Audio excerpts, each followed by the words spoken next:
Hello everyone, welcome to MESS e-learning channel. So today we'll solve another problem based on general force system. So this is a question and we have to locate the resultant force with respect to point O and also locate it on x-intercept. So we have in total 1, 2, 3 forces and 1, 2, 3 moments or couples in the force system. So in general force system there can also be a system wherein force and couple are together placed in a single system. So first we'll start with finding out the theta here. So if I have to find this theta, it would be tan theta equals to opposite upon adjacent. So it is up till here. So the opposite side would be 4 upon the adjacent side is this, so that would be 5. So theta would become tan inverse 4 by 5, that is 38.659 degree. Then we'll start with the actual solving part, that is our first step of finding f of x. So finding f of x and f of y, we first need to resolve this force because this is the only force which is placed at an angle with the horizontal axis. So this is my theta, which is 38.659, and this side is adjacent to theta. So it would be cos component. So 6 cos 38.659. And this component is opposite to the angle, so it would be 6 sin 38.659 degree. So as we have resolved all the forces, we can directly move on to finding f of x. So now we'll find our first step, that is summation of f of x. So for this we'll take all the forces in x direction, the first force being 6 cos 38.65. So this is in the positive direction, so it would be 6 cos 38.659. Then I have this force that is directly in the horizontal direction and also in the backward direction, so it would be negative, that is minus 20. So if I calculate, I would get my answer to be minus 15.31 Newton. So as it is negative, we can write this as 15.31 Newton in the negative direction. So then our next step is to find f of y. So f of y. So for f of y, I'll take all the forces in the y direction. So this is one force that is in the upward direction, so it would be 6 sin 38.659, and other forces, this one which is in the upward direction directly, that is also plus, so that is 12. So if I calculate this, I would get 15.74, and it is a positive value, so the direction of f of y would be like this. Now I'll have my third step is to find the resultant force. So the resultant is under root of summation of f of x square plus summation of f of y square.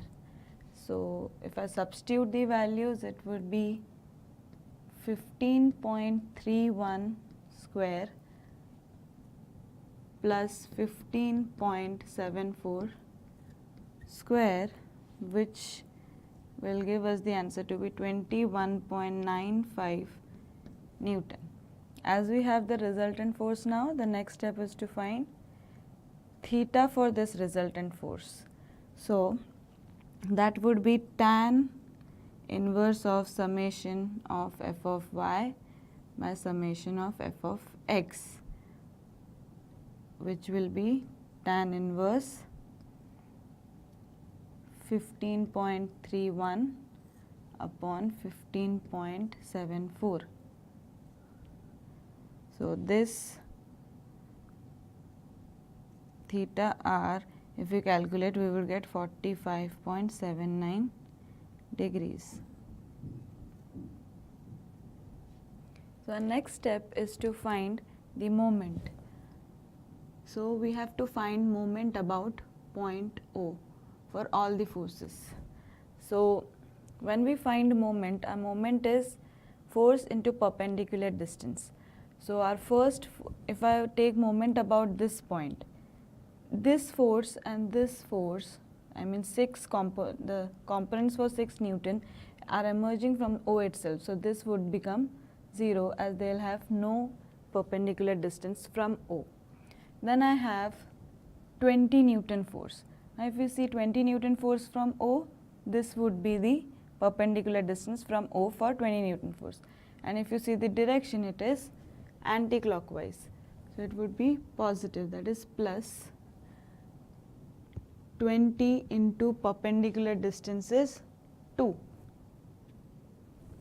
Then the next force is 12 here. So if I take the line of action, this would be my perpendicular distance for 12. And if you see the direction, it is also anti-clockwise, so positive.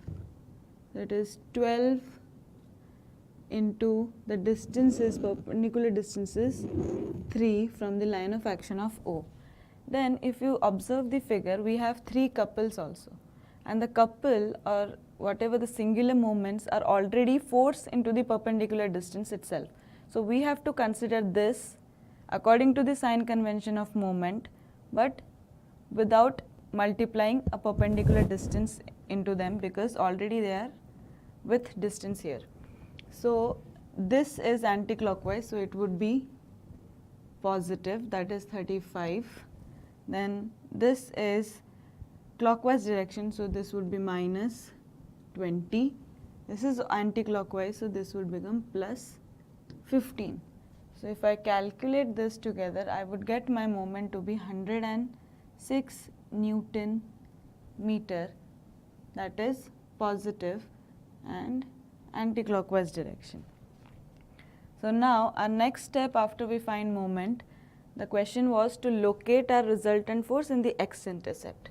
So sixth step is to locate. So applying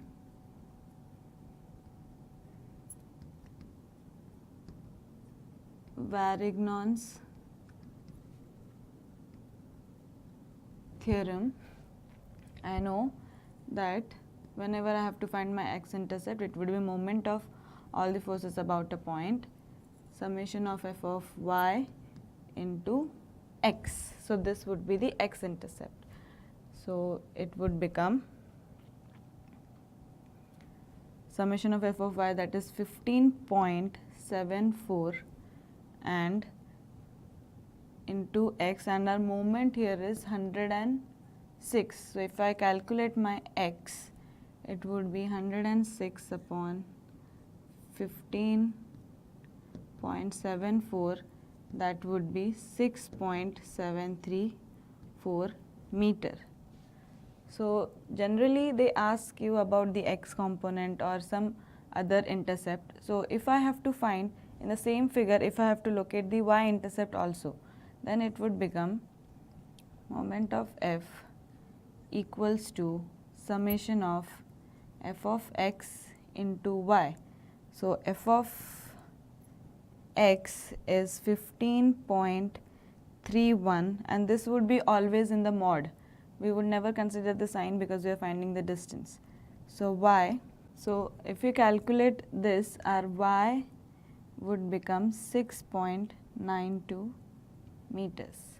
Now our next step is to locate the resultant force with respect to O in the given system in the x-intercept only, as according to the question, but we'll also locate it in y direction so that we understand how to locate it. So I just replicate the diagram of the system here, and